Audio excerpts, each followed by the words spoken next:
I watch movies because they are fun to watch, and I bet you like to watch them too. Movies can be happy, or sad, or have complex, rigid stories, or no story at all, and it's just told through images. There's so much more to cinema than just the latest Marvel movie that's boring, or the latest Star Wars show that some nerd is gonna rage about on the internet because there's a fire in space. There's such a huge world of film waiting for you if you're able to take the first step outside of your comfort zone of just watching franchises you know and love, and instead start watching directors and the incredible films they produce on their own, instead of the average franchise flick that you'll see every year. So this is why you should be watching directors over franchises. Now first off, I can hear you saying, why? Why should I go away from watching franchises? Because I know that the franchise is going to deliver me a film that I expect, and it's consistent with what I want to watch and what has came before. Because usually we want, movies to be good. And if it's like the film that came before, then there's no way it's gonna be bad. Just give me all the fan service you got. That's what makes a movie good. But what if I told you watching a director's filmography is way more consistent than usually just watching movies in the same series? Movies in a franchise usually change. There's different directors and styles. Like look at a franchise like Fast and Furious. There's a lot of different directors, but when you take a filmmaker like James Wan, the director of the 7th film, Fast and Furious 7 has a very similar film and visual and stylistic approach to his other films, even in horror franchises like The Conjuring, Malignant, and even Saw.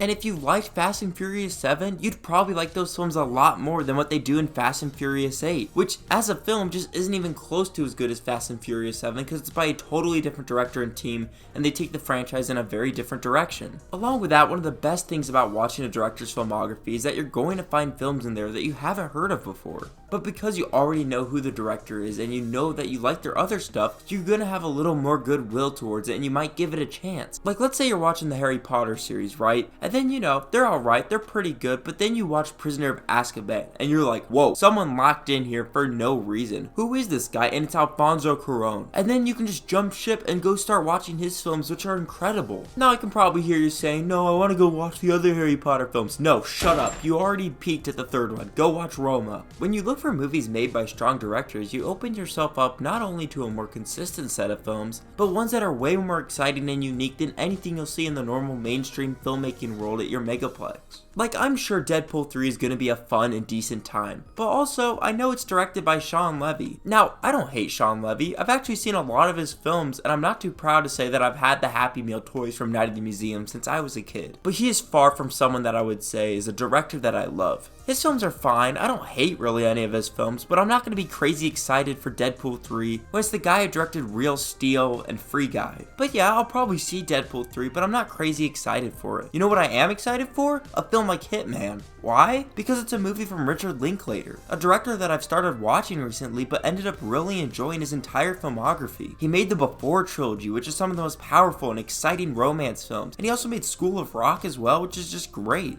And I love his unique stylistic approach, and that is even with me not liking all of his films. And that is one of the most important things you need to know when you start watching filmographies. You're not going to like every movie a director makes, even if you like the director. Even if someone is incredible, like Francis Ford Coppola, the director of the Godfather trilogy, they're going to end up making a film like Jack. It just happens. And you know what? That's okay. You don't need to like everything you see. Even if it's a film that a lot of people love and it's got a high score on Letterboxd and you don't like it, that's okay. There's also going to be movies that have really bad scores that you're going to end up liking as well, and that's awesome. One of the most fun things about finding filmmakers and going through filmographies is that you're going to be able to come up with your own opinions on stuff that a lot of people haven't seen before, and that's really exciting. And then even those films that you don't like end up becoming so much more interesting when you're able to look at them in context with all the other films that you've loved from a director. Because at the end of the day, even the flops from directors you love are still really interesting artistic failures and deserve to be appreciated even in that light. There's so many incredible directors and great writers and artists who deserve your time more than these huge franchises, and I guarantee you'll like these films more. People always talk about movies and the depth of them and streaming and blah blah blah. People aren't sick of movies. They're sick of watching the same movie, and that's because franchises are all about delivering slightly different movies that they know analytically will work. But that's not art. It isn't meant to scientifically please the most amount of people. Art is specific and it's incredible and unique. And that is why following talented and interesting directors is so much better than just watching whatever shows up on Netflix. It's just like video games. Yeah, video games suck when you only play COD and FIFA every year. Branch out, try a filmmaker, and give them a chance, because you might end up finding out that film is so much more